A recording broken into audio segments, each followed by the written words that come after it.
Allô, allô. Et merci pour la musique.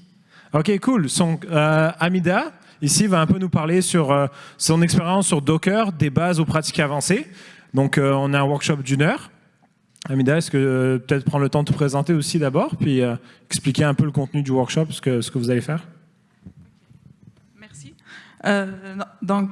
Aujourd'hui, on va essayer de découvrir un peu Docker. C'est une session en français, mais je peux partager un autre document en anglais.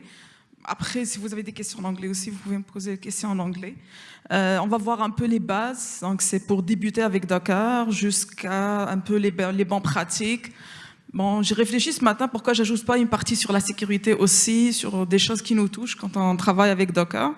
Donc, on aura un peu du pratique avancé aussi. Donc, on va finir par maîtriser un peu Docker aujourd'hui.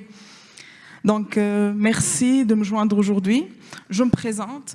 Donc, je suis Hamida Rebahi. Donc, je viens de la ville de Québec. Donc, ce matin, je viens de vous joindre ici à Montréal. Je suis Docker Captain. Donc, je fais partie de la communauté de Docker. Donc, en tant que Captain, dans tout ce qui est nouveauté et tout ça. Donc, je suis très active au niveau réseaux sociaux pour tout ce qui était nouveau pour Docker.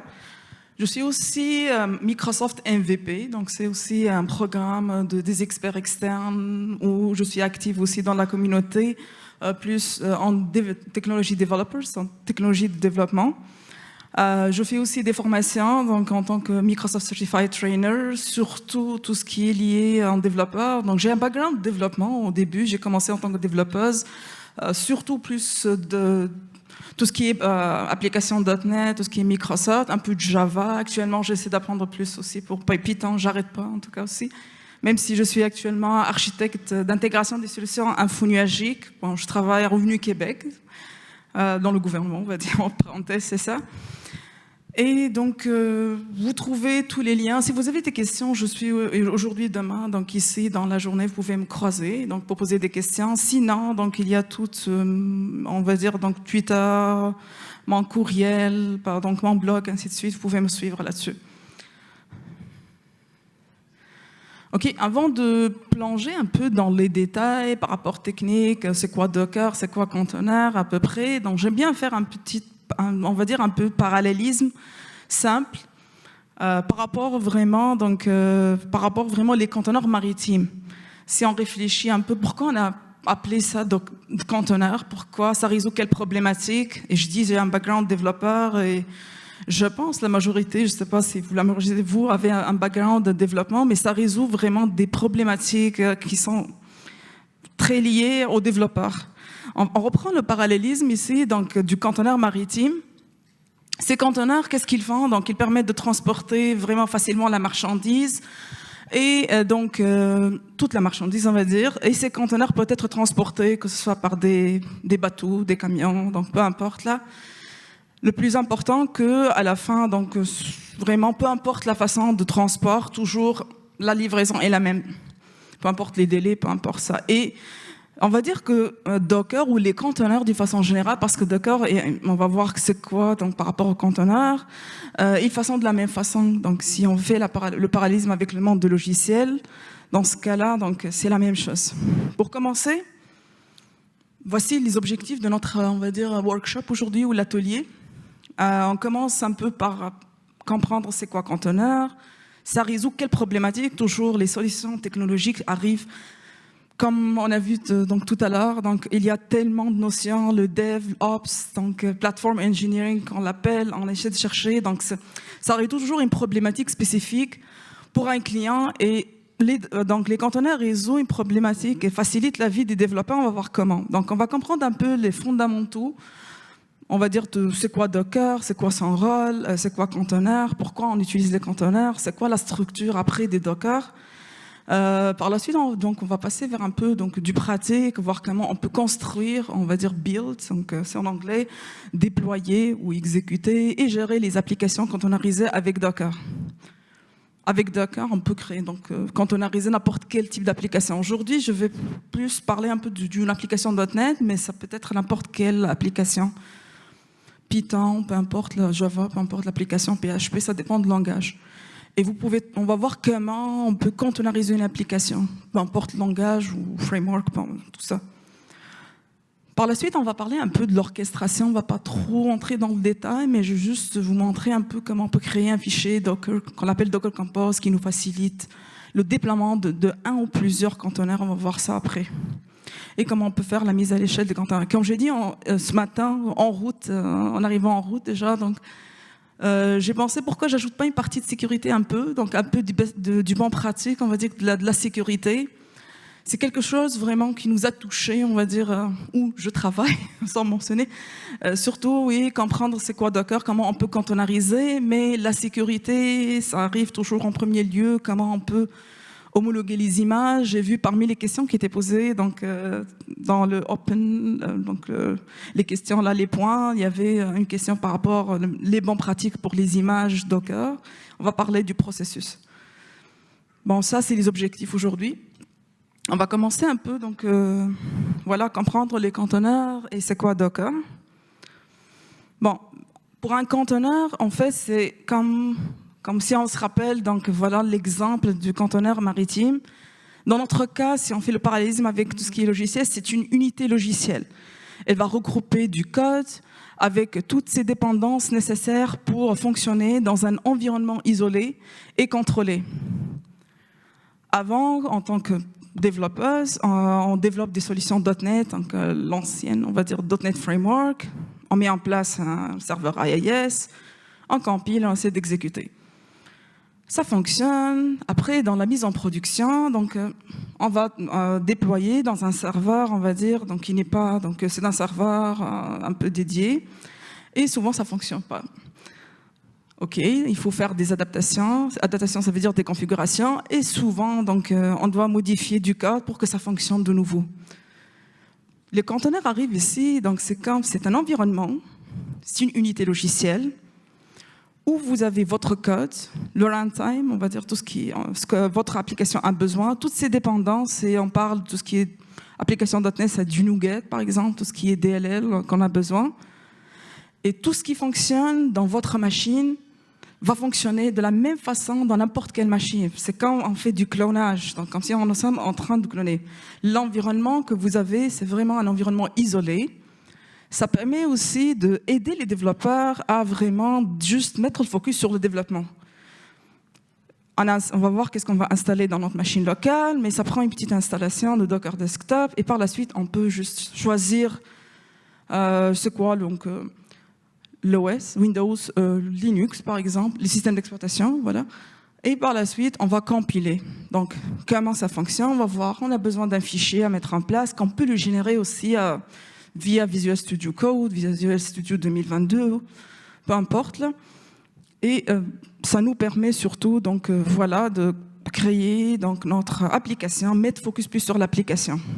Tout ce qui est environnement, donc c'est vraiment ça fonctionne correctement. Donc là, si on voit, c'est quoi le conteneur, un peu de définition. On a le code, on a les dépendances avec donc, des unités autonomes. Ça permet aussi d'assurer vraiment une exécution cohérente à travers plusieurs environnements. Donc ça, c'est comment on fait le clonage. Et donc, on peut garantir un démarrage, exécution uniforme.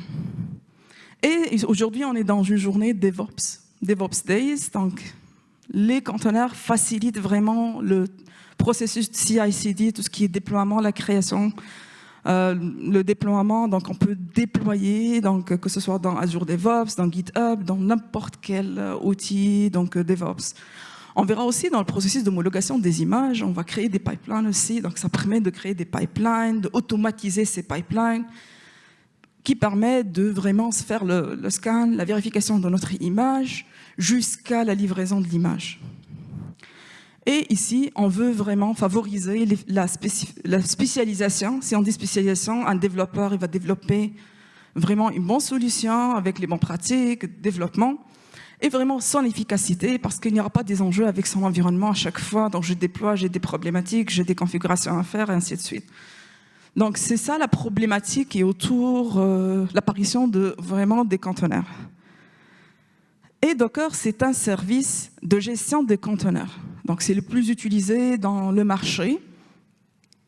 Et il y a donc des mots-clés, moi, donc, je l'apprécie vraiment, c'est develop, ship and run anywhere. Donc on développe, on exécute et on va déployer n'importe quel emplacement. Donc, donc on n'a pas des enjeux de déploiement parce que c'est ça le problématique que Docker arrive à le résoudre ou les conteneurs. Ici, un peu d'historique, c'est fondé en 2013, mais depuis, vraiment, elle a gagné de la popularité. On voit quand même plusieurs évolutions au niveau de Docker. On voit quand même ça a débuté open source, c'est toujours open source, mais on voit quand même, on va voir qu'il y a d'autres plans, c'est ça, donc des plans de prix, par exemple, c'est ça, de plans de prix. C'est par rapport à l'entreprise, par rapport vraiment donc ce que vous avez besoin. Donc, dans ce cas-là, c'est Docker, il fournit vraiment un environnement standardisé. Donc, il y aura un outil que vous pouvez l'installer qui s'appelle Docker Desktop dans votre machine. Et ça permet vraiment d'empacter, distribuer, exécuter des applications. On va voir comment on peut le faire via Visual Studio. C'est facile en quelques clics en utilisant une extension de Docker ou bien via ligne de commande. Ça dépend de vous, en tout cas. Qu'est-ce que vous... Le plus proche pour vous, les lignes de commande, générer directement, utiliser vraiment. Et aussi, en parlant de l'intelligence artificielle, Docker intègre aussi des outils vraiment donc, un peu intelligents. Je vais montrer une démo comment on peut builder directement et exécuter en une seule ligne de commande. Vraiment ça, mais surtout avant, comment Docker peut détecter votre solution, c'est quoi, c'est du .NET ou autre, c'est quoi la version. Et il génère automatiquement, d'une façon intelligente, votre fichier qui va configurer, qu'on appelle Dockerfile, qui va générer automatiquement, containeriser votre application. Et dans ce cas, donc, les conteneurs, elles vont encapsuler notre application et on aura une petite entité. Donc, c'est l'application avec ses dépendances, comme on a dit. Donc, on a une facilité d'utilisation, portabilité, évolutivité. Donc, le monde de conteneurs vient vraiment faire un changement au niveau du développement. Ça permet de vraiment assurer surtout la portabilité de vos applications. Et, OK, on parle ici de Docker, l'environnement en interne, mais aussi on peut déployer donc les conteneurs dans le cloud, de l'info nuagique. Donc, il est supporté par tous les fournisseurs, la majorité de fournisseurs, que ce soit Microsoft Azure ou Amazon AWS, Google, peu importe. Là. Donc, c'est un peu l'introduction, on va dire, aperçue de tout ce qui est Docker. Donc, c'est ça. Vous pouvez poser des questions au fur et à mesure. Donc, s'il y a quelque chose qui n'est pas vraiment clair, je préfère que vous posiez des questions au fur et à mesure, plus simple. C'est un workshop, c'est pas un talk dans tous les cas.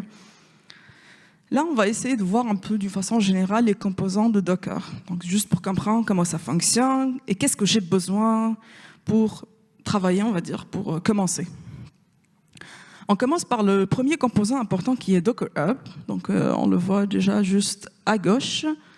On voit quand même les deux systèmes d'exploitation comme Linux. Exemple, Ubuntu, on trouvera d'autres. Windows et Nginx.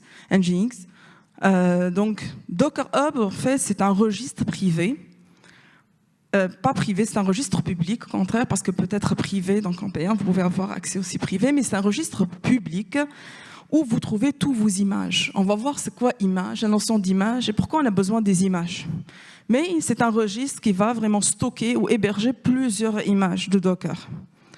Donc, un service de registre comme Docker Hub est basé, donc il est dans le site de Docker, donc c'est dans les nuages dans ce cas, et ça permet vraiment à l'utilisateur de lier des dépôts de code. Par exemple, si vous voulez créer, donc vous voulez choisir par exemple Docker Hub pour déployer vos images publiquement, privé. Donc dans ce cas-là, si vous voulez avoir un dépôt privé, vous avez juste un.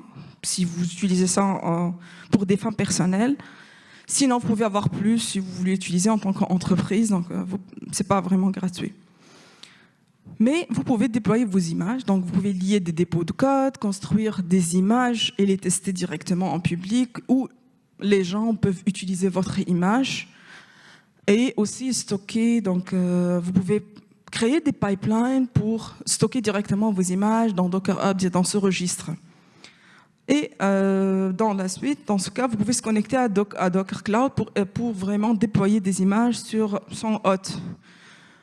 Comme vous voyez ici, donc on a notre Docker Hub qui est notre registre et on a le noyau, on va dire, Docker Host qui inclut vraiment Docker Engine avec les images, avec les conteneurs on veut stocker.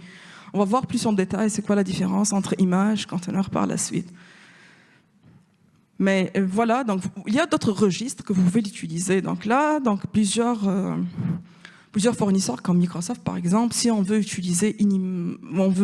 créer une application .NET, on a besoin vraiment du runtime, du SDK, tout ça, on le trouve dans Docker Hub, on réutilise le lien, donc c'est vraiment donc, un registre public, et vous pouvez l'utiliser en tant que registre privé.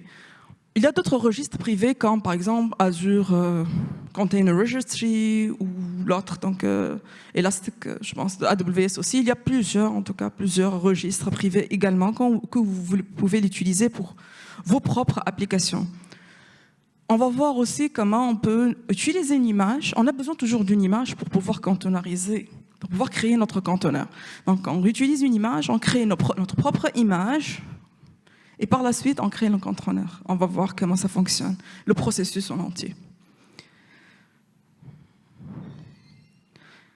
On a dit donc qu'il y a des conteneurs, on peut créer des images sous Linux, donc on peut créer des conteneurs Linux ou Windows également. Donc il y a le noyau Linux. Donc par exemple pour les conteneurs Linux, ils exécutent des applications Linux sur des hôtes Linux. Par contre, vous pouvez créer aussi vos conteneurs Linux dans une machine comme moi. Par exemple, aujourd'hui, j'utilise Windows 11, mais je suis capable de créer des conteneurs Linux. Comment ça se passe? Parce que il y a donc, dans ce cas, il y a une règle est dans les hôtes de Windows qui s'appelle ici WSL2, qui est un sous-système dans Windows. Il permet vraiment de fournir un noyau de Linux sur des autres Windows. Donc, vous utilisez une machine Windows, mais vous êtes capable de créer des conteneurs que ce soit Linux ou Windows, donc il n'y a pas des enjeux par rapport à ça. Surtout que Linux est plus supporté en déploiement. Et vraiment, donc ces hôtes peuvent vraiment exécuter des conteneurs, les deux, comme on a dit. Mais on va voir ici comment ça fonctionne pour le déploiement des conteneurs. On revient à la question initiale. Les conteneurs, ils viennent résoudre quelle problématique? Là, les conteneurs, donc, ils arrivent aussi à résoudre d'autres problématiques, non seulement pour les développeurs, mais aussi dans la migration vers l'info nuagique. Là, donc, si on parle, vous connaissez qu'il y a pas mal d'entreprises, même le secteur public où je suis là, on est en train de vraiment d'analyser l'écosystème pour qu'on puisse y aller en info nuagique. On est déjà en info nuagique avec quelques systèmes, par exemple pour Revenu Québec. Mais il y a plusieurs approches. La première approche, c'est vraiment de faire le lift and shift, parce que nous, on connaît donc la majorité de l'écosystème, que ce soit bancaire, que ce soit gouvernement. Donc il y a toujours du système patrimonial qu'on appelle ça legacy. Tous ces systèmes-là, c'est soit on prend la décision, voici notre stratégie. Donc on va faire du lift and shift pour se débarrasser des serveurs qu'on a en interne, pour plusieurs raisons, des IUT, donc des licences, peu importe là, les raisons. On sait qu'il y a actuellement les problématiques de VMware où les prix vont augmenter, rachetés par Broadcom. Donc tout le monde est en train de faire des réflexions, que ce soit le gouvernement ou le privé. Là. Ils sont en train de voir la possibilité d'y aller en info nuagique le plus tôt possible avant que le renouvellement de leur licence, parce que là, y aller en info nuagique est rendu plus facile. Les conteneurs ici donc, peuvent présenter une solution pour notre écosystème. Si vous avez une application .NET Framework, peu importe 4.5, 4.8, qui est sous Windows, vous pouvez commencer par la containeriser et la déployer dans des conteneurs Windows dans ce contexte-là, même si je recommande de faire la modernisation. Dans ce cas-là, ici, on peut utiliser les conteneurs pour tout ce qui est legacy, containeriser, par la suite moderniser. Aussi, si on peut aller vers une autre, on va dire, donc du lift and shift aussi, mais avec un peu de refactoring pour quelques fonctionnalités. En tant qu'architecte solution, par exemple, vous pouvez trouver qu'est-ce qu'on peut optimiser au fur et à mesure. Et dans ce cas-là, ça sera facile comme solution utiliser les conteneurs. Sinon, donc, on va y aller vers une nouvelle solution. On va pas créer ou utiliser les mauvaises pratiques, les anciennes méthodes. Dans ce cas-là, on va utiliser les meilleures façons.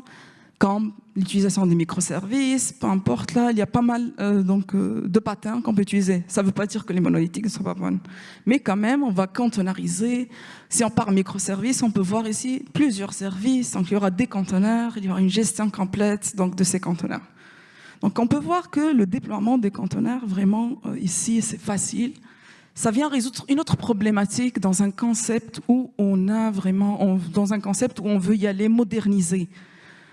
On ne va pas juste mettre dans des conteneurs, mais il faut avoir un plan de modernisation au fur et à mesure, que ce soit pour tout ce qui est systèmes patrimoniaux ou bien pour tout ce qui est restructuration ou vraiment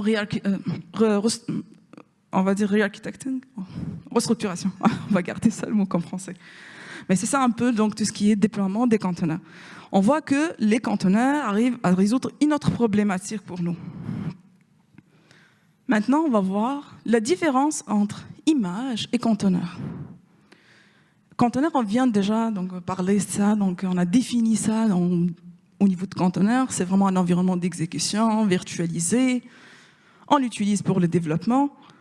Et vraiment, donc, ici, on peut utiliser une seule machine, tout simplement, pour partager. À base, c'est une VM derrière, en tout cas, c'est une VM, mais donc, physiquement, on va dire, pas physiquement, mais virtualisation.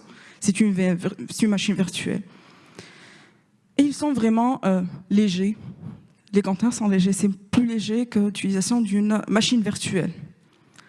Les images, on va voir comment on utilise des images. C'est vraiment, on appelle ça, c'est vraiment des captures ou snapshots. Et dans d'autres types d'environnements de machines virtuelles. C'est comme si comme des snapshots, quand on récupère des machines virtuelles.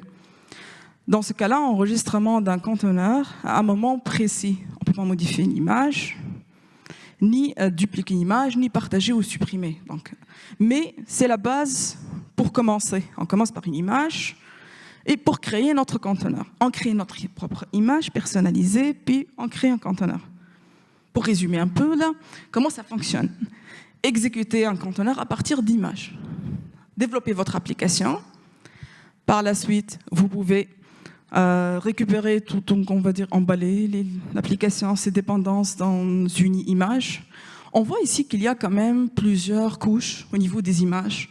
Pour construire notre conteneur, ça prend plusieurs couches. On va voir ces couches vraiment dans un fichier qu'on appelle Dockerfile. Ça inclut donc du système d'exploitation qu'on a choisi, du SDK, du runtime, donc vraiment tous les éléments nécessaires. On peut déployer par la suite dans un registre, c'est comme Docker Hub ou autre, on a déjà parlé de ça tout à l'heure, donc un registre privé ou public, ça dépend vraiment de votre besoin donc, et tout. Et ça, c'est optionnel, vous n'êtes pas obligé à déployer dans un registre quand vous déployez en interne. Et par la suite, vous exécutez. Donc, on crée une image avec une ligne de commande, on va voir ça, Docker build, c'est du build, c'est pour ça qu'on dit construire. Et pour l'exécution, c'est du run, c'est comme à partir de l'image déjà créée, on va vraiment créer notre conteneur à partir de cette image. C'est pour ça qu'on lance Docker run. C'est vraiment ça, comment ça fonctionne au niveau des conteneurs. On a parlé beaucoup, en tout cas, à chaque fois on dit il y a Dockerfile. C'est quoi le Dockerfile? On crée notre image et par la suite, on va créer notre Dockerfile. Ça peut être quoi, ce fichier? C'est vraiment un fichier YAML, donc d'une extension .yaml, qui inclut plusieurs instructions. Ces instructions, ils peuvent construire notre image. Si vous vous rappelez de plusieurs couches, donc on a le fichier, on va voir l'exemple tout à l'heure, juste après ce slide. Donc, la première phase, donc on crée notre fichier qui inclut plusieurs instructions. Ces instructions, c'est comme si, voici, lance-moi le SDK. J'ai besoin de DLL de NuGet. Je veux lancer la ligne de commande .NET Build, par exemple. J'ai besoin de lancer donc, la ligne de commande .NET Run. Vous allez voir, il y a une liste des instructions. Et ce fichier aussi peut être optimisé. On peut commencer par un petit fichier donc, initial et on essaie toujours de limiter la taille de notre conteneur à chaque fois. On verra aussi qu'on peut ajouter des instructions pour sécuriser notre conteneur qui sera créé par la suite. Donc, on construit. Là, c'est build, pour dire build. On crée notre image, puis on lance la commande run. C'est pour ça qu'on a donc exécuté pour créer plusieurs. Vous voyez ici qu'on a plusieurs conteneurs. C'est-à-dire, à partir d'une image, vous pouvez créer un ou plusieurs conteneurs à travers la même image. Donc, l'image peut être réutilisée par n'importe quel développeur pour pouvoir exécuter son propre conteneur. C'est pour ça qu'on parle souvent de... On va voir, même pour les images, quand on les récupère à partir de Docker Hub, comme le runtime ou SDK, par exemple, de ASP.NET, nous devons créer un processus qu'on appelle homologation des images qui permet de vérifier si l'image ne contient pas vraiment de vulnérabilité. Et ce processus sera automatisé via des pipelines et à chaque fois on met à jour, bien sûr, des images des systèmes d'exploitation également. On va voir comment pour gérer ça aussi. Voici, on commence par un exemple ici.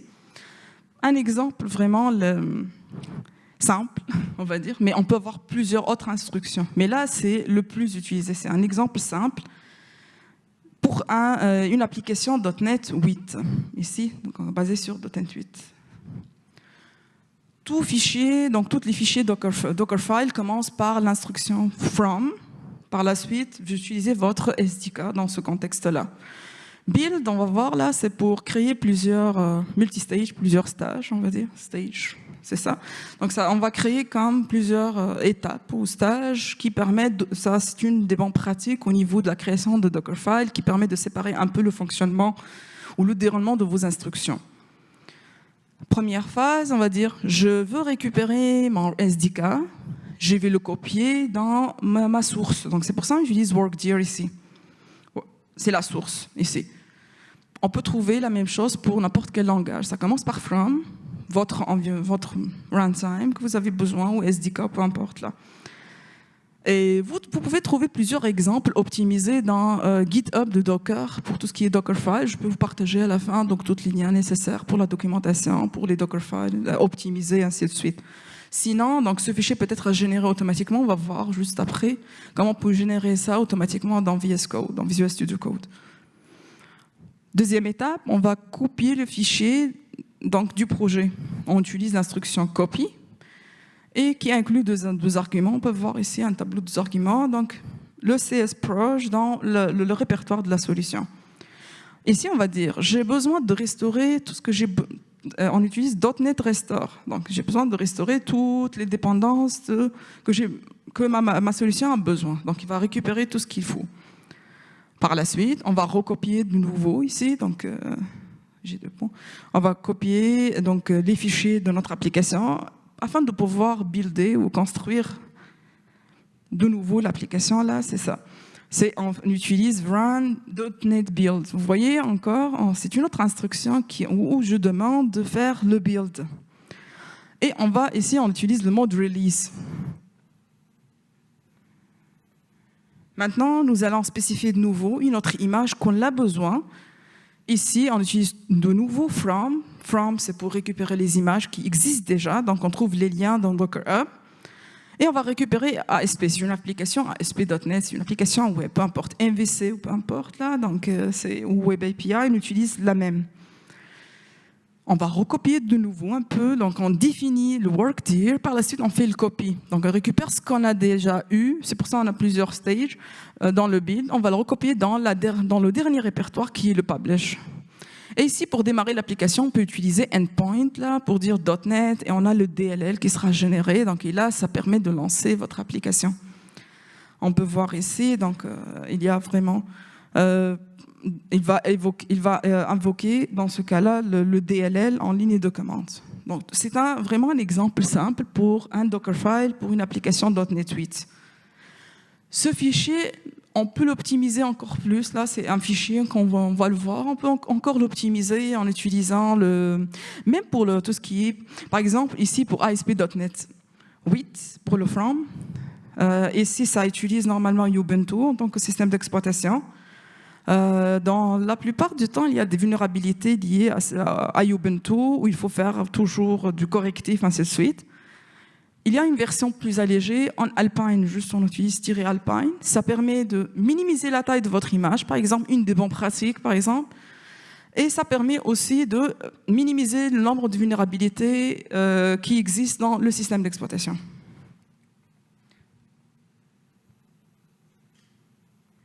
Maintenant, voici, on a créé notre fichier.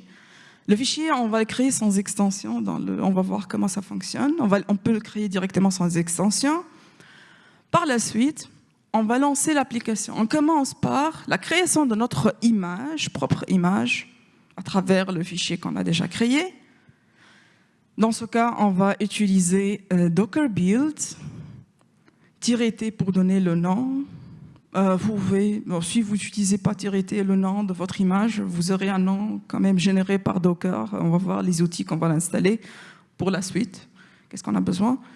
Et là, donc, your solution image, c'est le nom de votre image.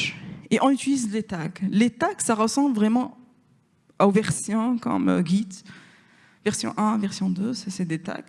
Ici aussi, donc, si on veut créer une façon de faire, donc je veux faire des modifications. À la première version, par exemple, de mon image, j'ai ajouté ces modifications-là. Par la suite, donc, si notre image, j'ai ajouté cette fonctionnalité. Donc, c'est comme une façon de faire aussi, ou comme créer des archives de votre image. Donc, ça dépend. Donc, oui, il y a une façon de versioning de vos images aussi. Et aussi, ça permet, dans le processus de homologation des images ou hardening of image, le processus d'homologation des images aussi, vous pouvez trouver aussi la version utile parce que vous pouvez voir lesquelles la meilleure version stable et tout. Vous créez un mécanisme complet dans votre processus.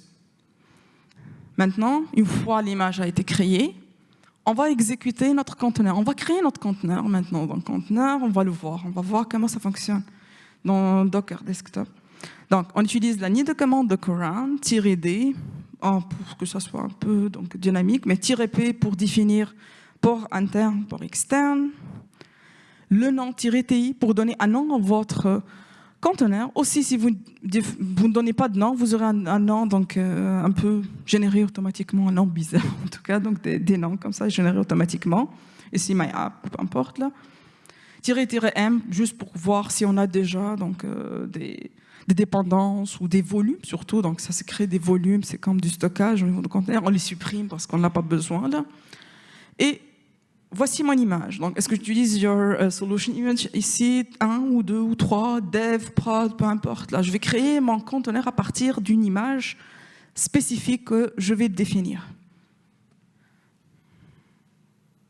Maintenant, on va construire notre première application Docker avant d'y aller. Donc, comme j'expliquais tout à l'heure, là, c'est pour si vous voulez utiliser vraiment Docker Desktop pour des fins personnelles, c'est gratuit, vous voyez que c'est 0. Par contre, si c'est vraiment pour les professionnels, donc il y a des conditions. Donc, si l'entreprise compte plus de 250 employés, ou bien ils ont 10 millions de dollars de revenus annuels, dans ce cas-là, ils ne peuvent pas utiliser gratuitement donc, Docker dans ce contexte-là. Il y en a d'autres plans, en tout cas, on peut voir le professionnel, donc team, business. On peut voir vraiment la liste des fonctionnalités pour chaque plan. Par exemple, la majorité des entreprises utilisent business parce que ça inclut une version qu'on appelle hardened, une version vraiment plus sécurisée, c'est utilisé vraiment beaucoup plus, et ça inclut plus de fonctionnalités de sécurité, c'est plus sécuritaire. Parce que là, donc souvent, on sait que c'est facile d'attaquer vraiment les conteneurs et les images. Donc il faut même vous mettez en place tout ce qui est bon, pratique, sécurité et tout. Souvent, on peut être à risque. C'est pour ça qu'il y a quand même une version de plus en plus sécuritaire. Mais ça ne veut pas dire que les autres versions ne sont pas bonnes, mais quand même, donc c'est juste dédié pour d'autres, on va dire, parce qu'il y avait d'autres prérequis de la sécurité, donc où les autres versions ne répondent pas, par exemple, donc ça dépend. Mais juste pour savoir que pour des fins personnelles, vous pouvez l'utiliser. La version personnelle, donc c'est moi, j'utilise la version en tout cas gratuite, bon, même si j'ai des fonctionnalités donc supplémentaires en tant que Docker Captain que j'ai eu, mais quand même c'est la même chose, il n'y a pas de différence. Pour l'installation, c'est simple, vous créez un compte Docker Ops, c'est gratuit, Et vous pouvez après télécharger l'application Docker Desktop sur Windows, sur macOS, sur Linux. Ça existe pour tous les systèmes d'exploitation qu'on a. Donc, vous pouvez aussi utiliser Docker sans Docker Desktop, c'est-à-dire ligne de commande. Vous êtes plus dans les lignes de commande, tout ce qui est Linux et tout ça. Donc, c'est plus simple pour vous. Donc, vous pouvez créer directement sans passer par l'interface, on va dire. Mais l'interface facilite vraiment un peu la journalisation. Vous pouvez voir tout, le fonctionnement, vous pouvez voir vos images, vos conteneurs. Donc, ça dépend, bien sûr. Mais là, l'application, vraiment, qu'on va voir comment ça va fonctionner, est plus simple à utiliser. C'est friendly user. Ici, pour l'installation, vous trouvez toutes les versions et on va passer vers un peu des démos. J'essaie d'enregistrer tous les démos parce que j'ai toujours des problèmes avec accès Internet souvent, donc j'enregistre le maximum pour ne pas avoir des problématiques aussi dans l'exécution et tout. Donc là, on va créer un premier Dockerfile pour une application web. On va générer ça via Visual Studio. On va voir comment ça fonctionne avec l'extension. Par la suite, on va construire l'image Docker. On va voir comment on va faire le build. Construire, c'est pour dire build. C'est la traduction que j'ai trouvée, en tout cas pour le build. Et exécuter ou run le conteneur localement.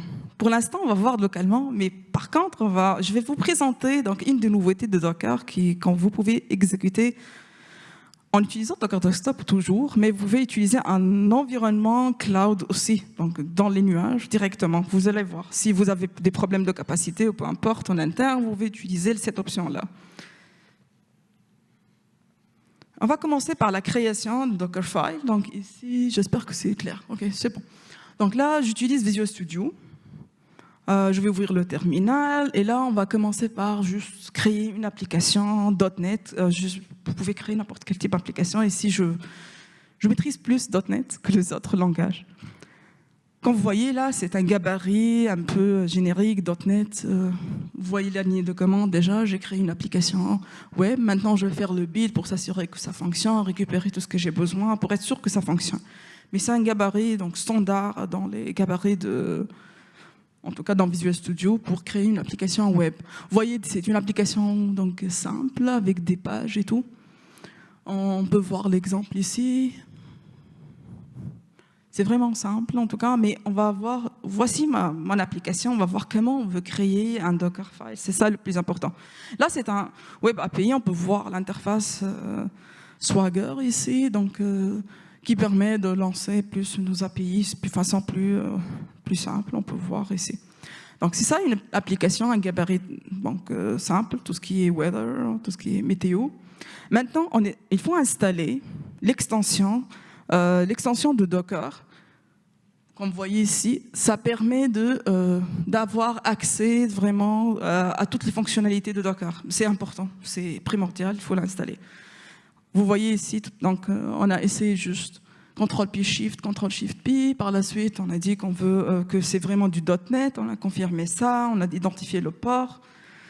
Et par la suite, on va voir notre Dockerfile qui a été généré automatiquement. Ce qu'on a vu tout à l'heure, vous pouvez utiliser, ici, il va demander juste ajouter un Docker Compose, pas le cas, on va le faire après. Mais voici un autre exemple de Dockerfile, comme vous voyez.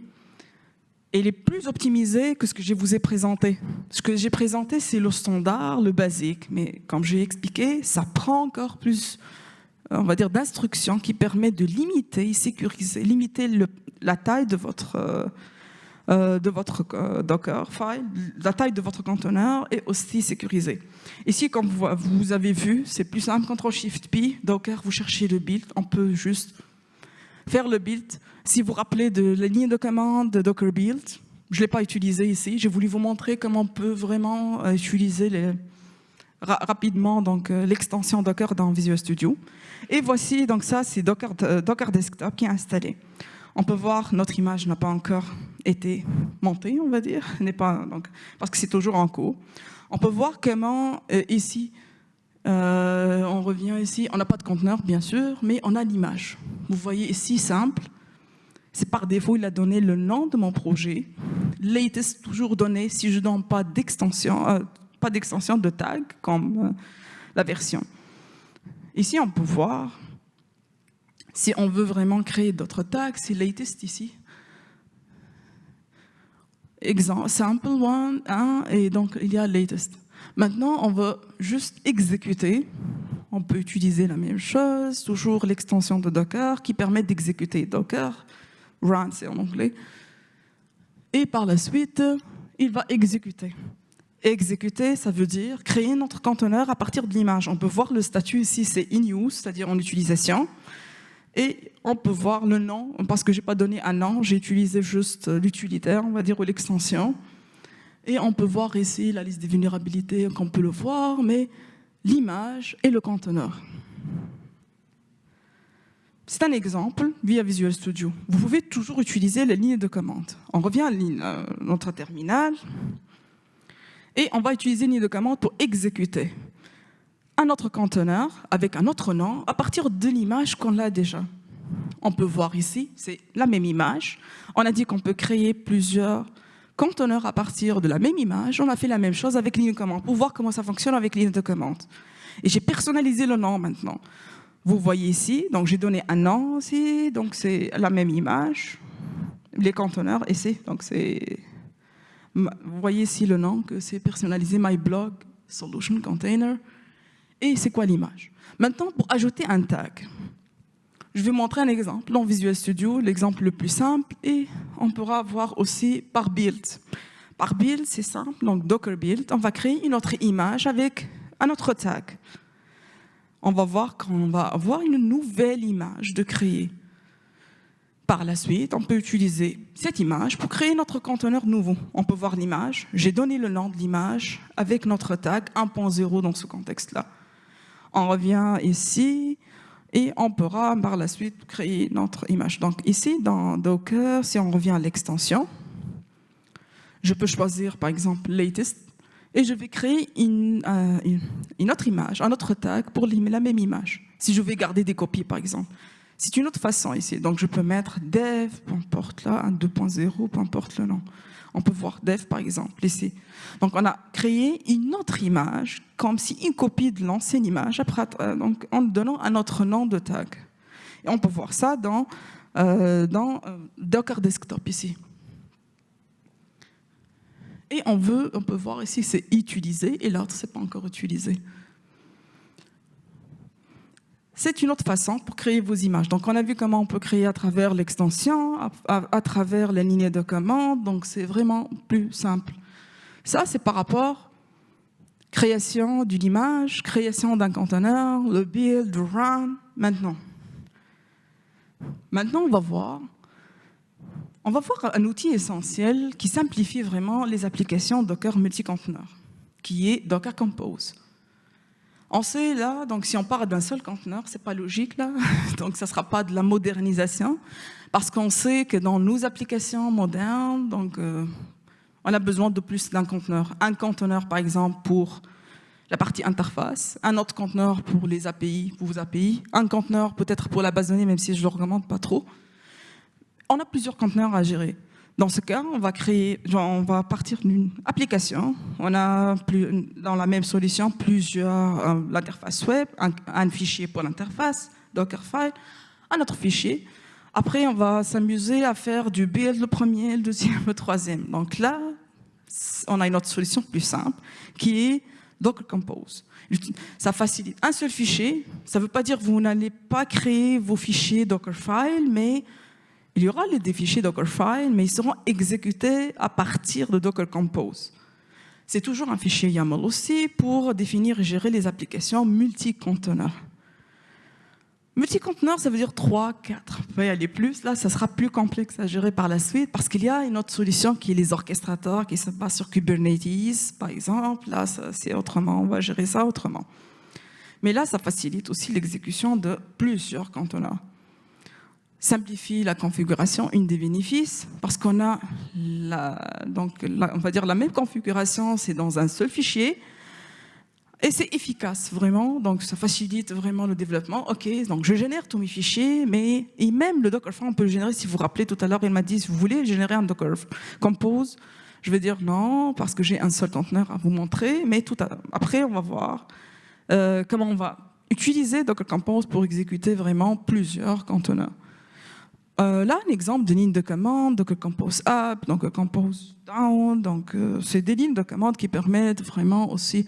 On ne va pas utiliser Docker Build ni Docker Run dans son contexte. On va utiliser juste les lignes de commande Docker Compose. On va voir ça après.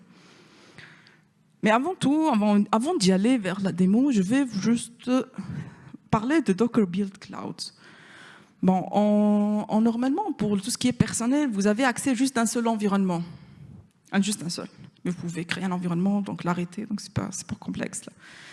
Et c'est un service qui vous permet vraiment de faire le build de vos images, exécuter vos conteneurs, mais pas dans votre machine. Vous allez configurer ça dans les nuages. Mais vous pouvez gérer ça directement à partir de Docker Desktop.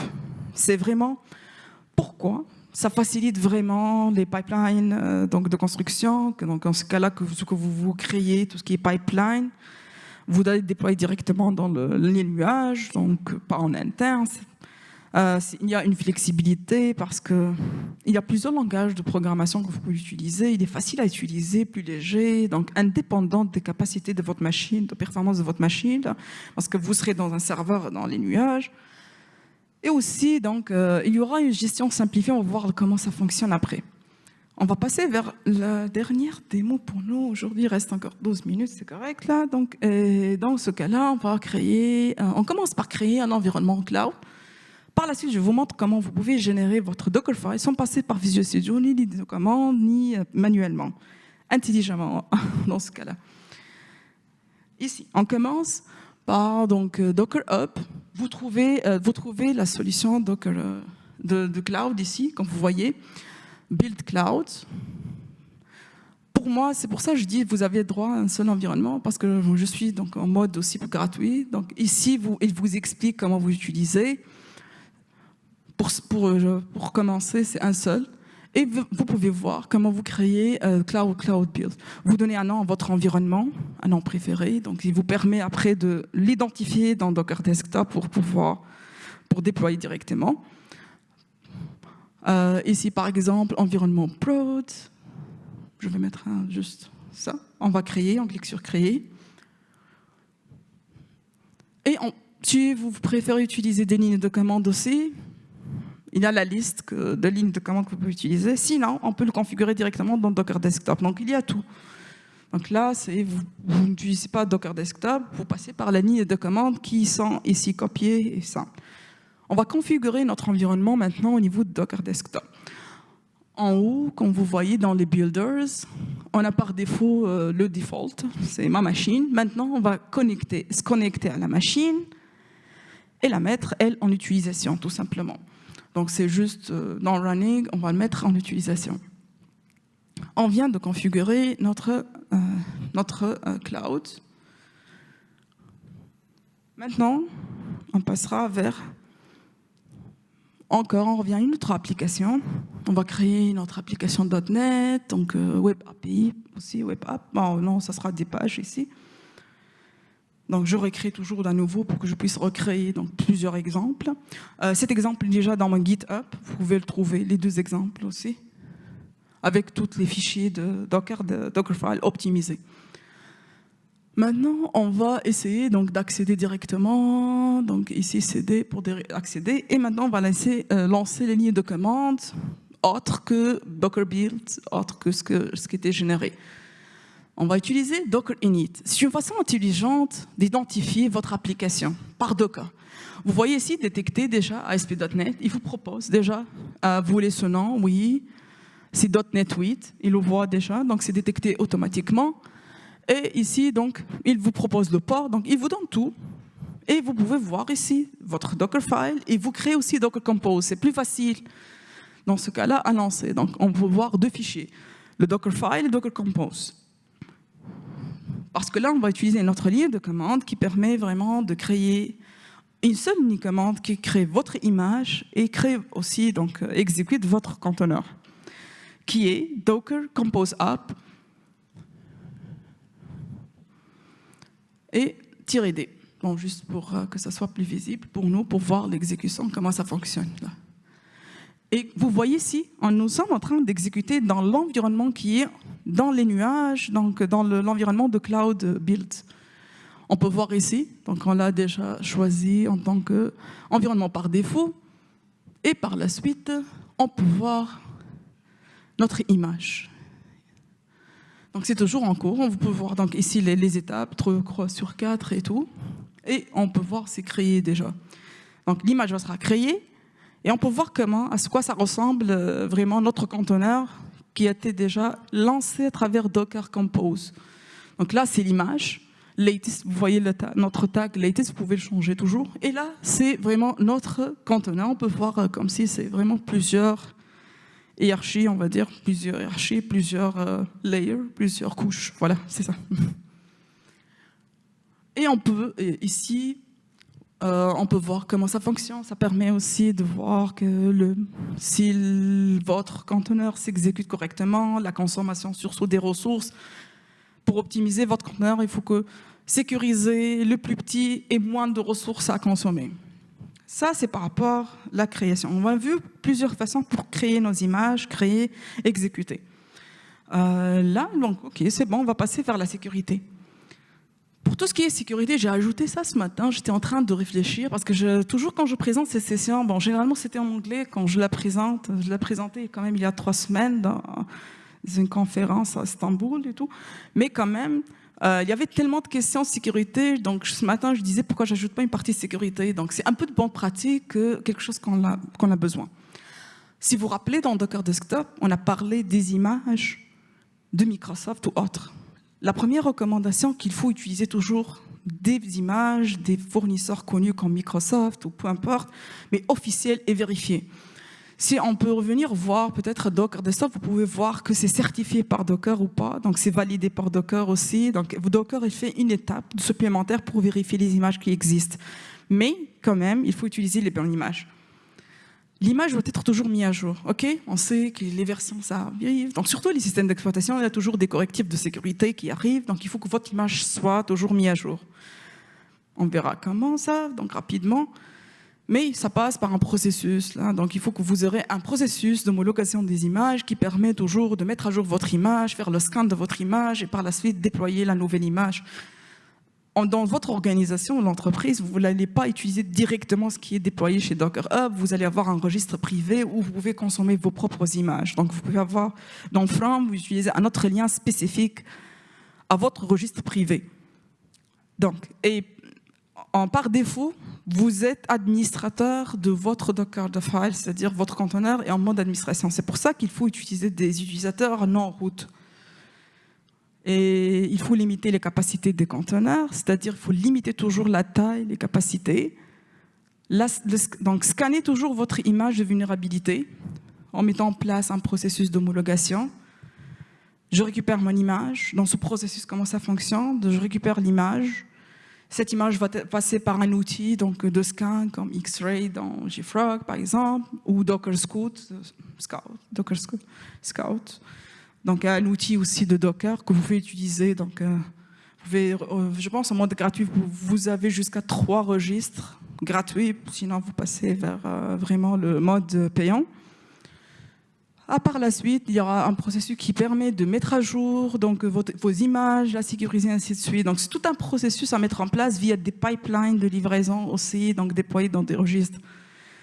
Maintenant, il faut utiliser des réseaux sécurisés. Et donc là, c'est un peu plus avancé au niveau du networking, de la partie réseautique de Docker. Je donne l'exemple de faire un bridge, créer des réseaux bridge qui limite vraiment l'accès directement de vos conteneurs. Donc, vous pouvez définir le réseau bridge pour 3 conteneurs. Le 4e ne sera pas dans le bridge et vous ne pouvez pas avoir accès, ne peut pas communiquer avec vos conteneurs. Donc, ça permet aussi de faciliter la communication entre les conteneurs également. Il faut restreindre aussi les ressources allouées aux conteneurs et isoler les secrets. Ça ne s'applique pas juste pour les conteneurs, ça s'applique pour tout. Il faut avoir toujours un registre de secrets, des voûtes, on appelle ça de secrets, indépendant de Docker ou peu importe. Il faut que ça soit un produit en interne, stocké, où vous avez vos propres secrets à gérer. Donc, ça permet de renforcer la sécurité. Je ne sais pas si vous avez de questions. Sinon, je peux juste... Oui.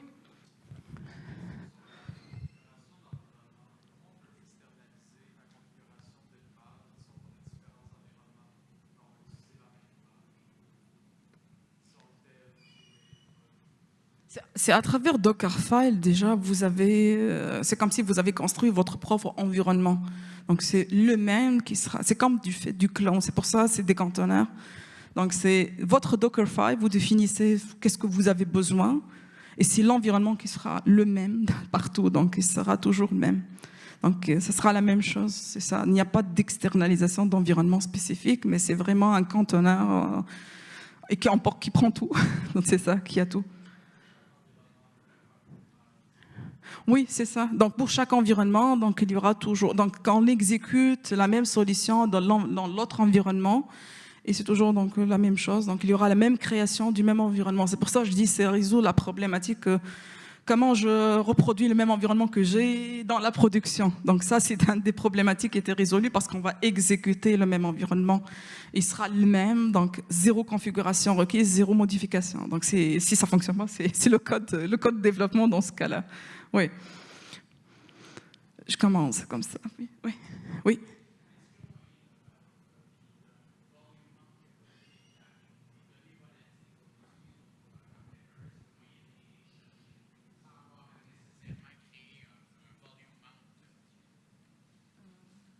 Je n'ai pas compris.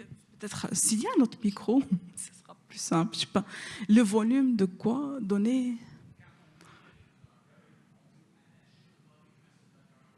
Oui, c'est ça, oui.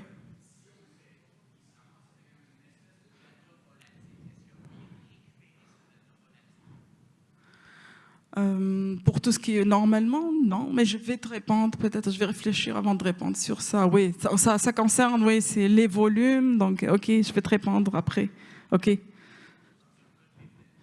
Oui, c'est ça, sur un lift, un chiffre, ça prend encore, oui, c'est ça.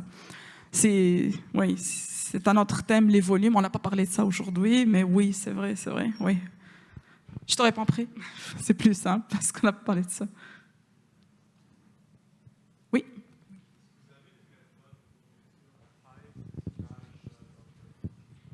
Méthode pour réduire, oui, je peux vous partager si vous voulez. Oui, il y a plusieurs façons pour réduire la taille. Par exemple, comme j'ai parlé tout à l'heure de Ubuntu. Il rapporte plusieurs packages qu'on n'a pas besoin, ce qui augmente la taille. Donc, si vous utilisez Alpine dans ce contexte-là, ça va minimiser donc vraiment la taille. Il y a aussi des paramètres ou des attributs, on va dire, oui, c'est ça, des attributs qu'on les ajoute. Je donne l'exemple .NET Run ou .NET Execute, par exemple. On peut ajouter des attributs ou des paramètres, des attributs. En tout cas, c'est ça. Dans la ligne où il y a Run ou il y a Build aussi, le Build, tiré. Donc, il y a plusieurs paramètres qu'on peut l'ajouter. Ça permet aussi de minimiser la taille aussi. Je peux vous partager après ça aussi. Donc, j'avais une session sur comment on optimise le maximum la taille. Donc, ça limite vraiment la surface d'attaque également. Il reste encore 33 secondes. Oui. Ouais, une question qui ressemble à ça, mais est-ce que c'est pour ça que vous utilisez deux images différentes dans votre Dockerfile, une pour build et une pour run, parce qu'on n'a pas besoin de tout ce qui est utilisé pour le build dans le runtime, c'est pour ça? Pour le contexte là, l'application a besoin des deux images pour fonctionner. Donc sinon, si on enlève ASP.NET par exemple, ça ne fonctionne pas. J'ai besoin des deux. Mais par contre, comme je l'ai dit, donc il y a des paramètres qu'on ajoute dans le build qui minimisent plus ce qu'on n'a pas besoin aussi. On peut même mettre aussi des options de cache pour le cas de nuggets ou autre. Donc on peut récupérer des nuggets de cache qu'on a besoin, puis on délibère et tout ça. Il y a plusieurs façons pour minimiser. Donc il faut minimiser dans tous les cas. Il faut passer par les bonnes pratiques. Et multistage, on a plusieurs stages. Si vous voyez build et tout ça, ça minimise aussi un peu l'exécution. Donc ça facilite un peu de départ, en tout cas de ce qu'on n'a pas besoin aussi. Okay. Merci. Je vous en prie. D'autres questions? Je vais partager, en tout cas, l'équipe va partager plutôt, pas moi. Donc, normalement, la présentation, ça inclut encore plus d'éléments. Je vais ajouter la partie volume pour répondre à ta question aussi. Donc, tout ce qui est bon pratique aussi. Donc, je vais les ajouter en anglais. Je vais faire des efforts pour les traduire, sinon ce sera en anglais. Parce que j'ai les deux en anglais, en tout cas. Donc, j'ai traduit ça ce week-end. C'est correct, là, c'est ça. C'est bon. Je pense. D'autres questions? Merci.